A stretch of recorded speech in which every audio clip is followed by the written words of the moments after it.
আমার আরও একটু ভিডিওতে স্বাগত জানাচ্ছি। এখন আছি লাল গ্লাডিওলাস রোপণ করা হয়েছে সেই গাছ, এখনও কিন্তু ফুল আসে নাই। আর পাশাপাশি এটা হচ্ছে গোলাপ ফুল গাছ, কোনো গাছে ফুল নাই।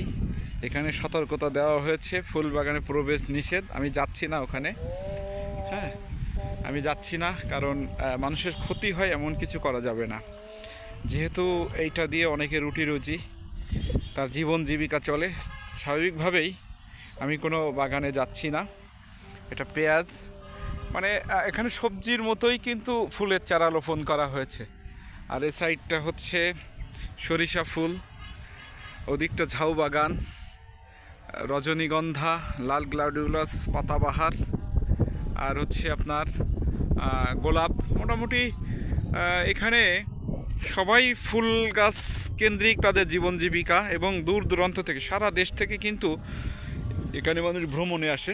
পাখি উড়ে গেল, ভয় পেয়েছে। তো এটা দেখেন, বেশ ভালো লাগছে। ঝিরিঝিরি হাওয়ায় ফুল বাগানে দোল দিয়ে যাচ্ছে ফুলের পাতা, গোলাপ ফুলের পাতা। আর এটা কিন্তু কড়ি এসেছে। এখানে আসলে আপনার মন যতই খারাপ থাক ভালো হয়ে যাবে, কারণ ভালো করার সব উপাদান কিন্তু এখানে আছে।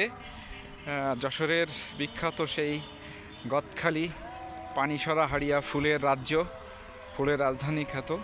আর উনি আমাকে, ওই যে ভাই আসছেন, উনি আমাকে অনুমতি দিয়েছেন যে আপনি যেতে পারবেন, কোনো বাগানে যাবেন না। তো আমি স্বাভাবিকভাবে যাচ্ছি না, কারণ মানুষের ক্ষতি হয় এমন কিছু করা যাবে না।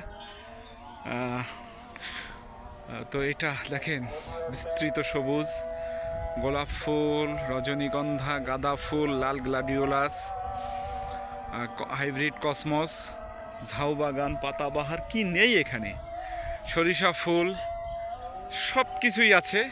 আর ওই যে দূরে দেখা যাচ্ছে ওগুলো কিন্তু মোটামুটি স্পট। তো ওখানে